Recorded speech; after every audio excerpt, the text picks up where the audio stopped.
Hello all. तो देखिए, ये वाली वीडियो में हम बात करेंगे जेके बोर्ड के पेपर मार्किंग या फिर चेकिंग के रिगार्डिंग कि कैसे आपके पेपर चेक होते हैं एंड कल को जब आपका रिजल्ट आएगा आपको कैसे पता चलेगा कि किस क्वेश्चन में आपको कितने मार्क्स दिए गए हैं। यहाँ पे हम देखते हैं। देखिए, कुछ पेपर्स मैंने यहाँ पे लिए हैं आपको दिखाने के लिए या फिर आपको अंडरस्टैंड कराने के लिए कि कैसे आपके जो पेपर्स हैं वो चेक किए जाते हैं।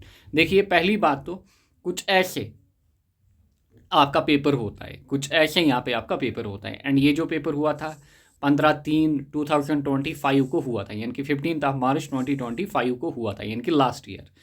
नाउ अगर आप देखोगे यहाँ पे क्वेश्चंस की क्या है, नंबरिंग यहाँ पे की गई है। यहाँ पे क्वेश्चंस की नंबरिंग है एंड यहाँ पे पार्ट 1 3 4 5 मेंशन किए गए हैं। फिर इसी हिसाब से यहाँ पे बाकी देखिए 17 18 ऊपर से लेकर यहाँ नीचे तक यहाँ पे मेंशन किया गया है। यहाँ पे आप किस क्लास से हो एंड किस सब्जेक्ट का पेपर है एंड कौन सी सीरीज यहाँ पे है। नाउ देखिए, यहाँ पे ढेर सारे डाउट आपके रहते हैं। नाउ अगर मैं बात करूँ क्वेश्चन नंबर 1 टू यहाँ पे 16, अगर आप देखोगे इस पेपर में क्या थे, एमसीक्यूज थे। सो क्वेश्चन नंबर 1 टू 16 की अगर मैं बात करूँ इस पेपर में क्या थे, एमसीक्यूज। एंड एग्जामिनर ने जब यहाँ पे मार्किंग की है, देखिए एग्जामिनर ऐसे आपकी मार्किंग नहीं करेगा कि ये ठीक है ये गलत है, ये ठीक है ये गलत है। ऐसे आपकी मार्किंग नहीं होगी। वो सीधे जो यहाँ पे आपका पहला पेज होता है यहाँ पे आपको नंबरिंग करके देगा। नाउ नाउ देखिए, question number 1 to 16 Mayar MCQs and यहाँ पे 1 टू 16 एग्जामिनर ने लिखा है एंड इसको दिए हैं 15। मीन्स आउट ऑफ 16 इसको कितने मिले हैं, इसको 15 मार्क्स यहाँ पे एमसीक्यूज के मिले हैं बच्चे को। फिर यहाँ पे 17 में 1 मार्क्स, देन 18 के यहाँ पे दो पार्ट्स थे। अगर आप देखोगे 18 की अगर मैं बात करूँ, 18 में दो पार्ट्स यहाँ पे थे। पार्ट 1 में कितने मार्क्स इसको मिले, एक। एंड पार्ट 2 की अगर मैं बात करूं उसमें इसको हाफ मार्क्स यहाँ पे मिला है। सो उसी हिसाब से यहाँ पे मार्किंग हुई है। नाउ अगर मैं लास्ट ईयर की बात करूं, लास्ट ईयर मतलब हंगामा भी हुआ था। अगर आपको याद होगा मार्च के अंदर काफ़ी ज़्यादा हंगामा हुआ था मार्किंग को लेकर, क्योंकि ऐसे ही मार्किंग की थी उन्होंने सेम। इस बच्चे का भी मैंने देखा था, फिर इसको मिले थे 31 मार्क्स पहले, बट इसने पेपर बढ़िया लिखा था। पेपर जो था वो बढ़िया लिखा था, अच्छा लिखा था एंड चीज़ें टू दी पॉइंट लिखी थी। पता नहीं एग्जामिनर ने कौन सा नशा उस टाइम किया था मार्किंग करते टाइम, एंड इसको 31 रखे थे। फिर जब इसने रीचेकिंग कराई, फ़ी वगैरह इनसे लिया गया, बाद में इसको यहाँ पे 48 मार्क्स मिले आउट ऑफ 60 में बात कर रहा हूँ। सो कहाँ 31 कहाँ 48। सो ऐसे भी होता है, बट कभी कभार ऐसे होता है कि आपने कुछ लिखा भी नहीं होता है, लाइक दिस। देखिए, आपने कुछ लिखा भी नहीं होता है एंड आप चाहते हो कि हमें मार्किंग हार्ड की गई है या फिर चेकिंग हार्ड हुई है। ये जो पेपर है ये 12th केमिस्ट्री का पेपर है, एक बच्चे का 12th केमिस्ट्री की अगर मैं बात करूं। एंड इस बच्चे को मिले थे 18 मार्क्स। कितने आउट ऑफ 70 इसको 18 मार्क्स मिले थे, but he didn't deserve even 18 भी नहीं मिलने चाहिए जिस हिसाब से इसने पेपर किया था। नाउ देखिए, क्रोजन की अगर मैं बात करूं, क्रोजन लॉन्ग क्वेश्चन आपसे पूछा जाता था। मतलब इसने मतलब जैसे मतलब उधर इधर की भाषा लिखी थी। देखिए, कार्बोक्सिलिक एसिड्स के ऊपर, carboxylic acids are weak acids, they have wide, पता नहीं क्या लिखा है, इन इंडस्ट्रीज क्लीनिंग बायोलॉजी कुछ। फिर rate of reaction in which reaction is divided by time, मतलब कैसे मार्किंग, मतलब यहाँ पे मार्क्स देगा आपको एग्जामिनर। रेट कांस्टेंट क्या होता है, in which rate is constant, देखिए यहाँ पे कैसे मार्क्स आपको देगा एग्जामिनर।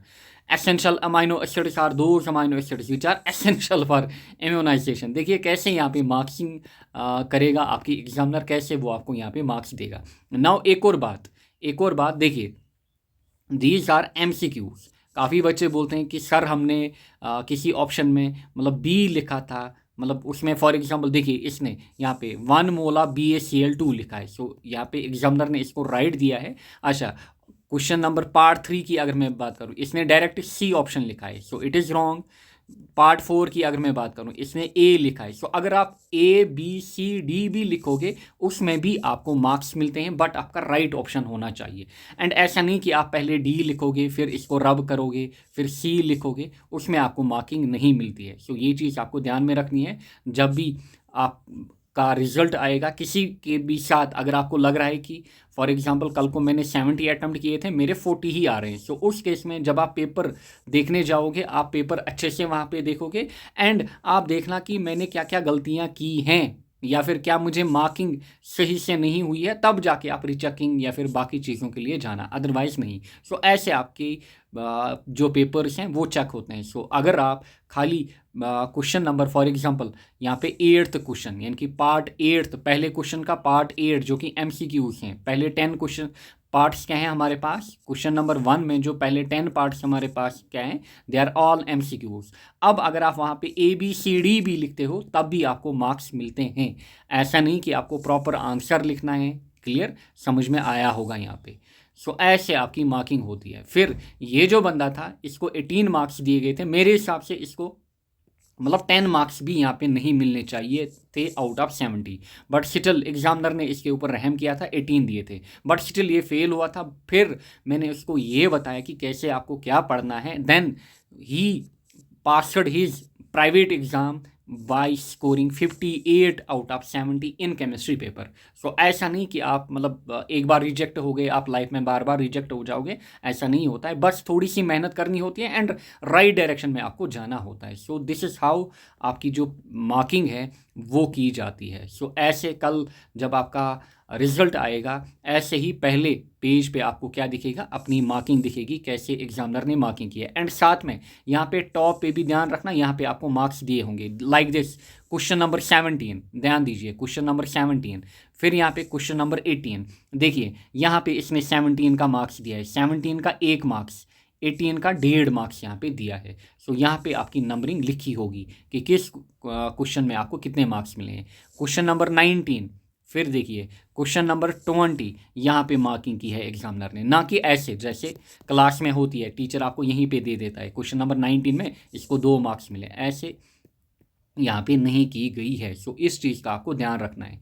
सो ऐसे टोटल में आपकी मार्किंग होती है। नाउ एक और बात यहाँ पे क्लास 12 की अगर मैं बात करूं, जो हमारी ऐप है वो प्ले स्टोर पे आ चुकी है। एंड अगर मैं क्लास 12 की बात करूं, हमारा जो कोर्स है वो स्टार्ट हुआ है। यहाँ पे आपको 1600 में हमारा कोर्स मिल जाएगा।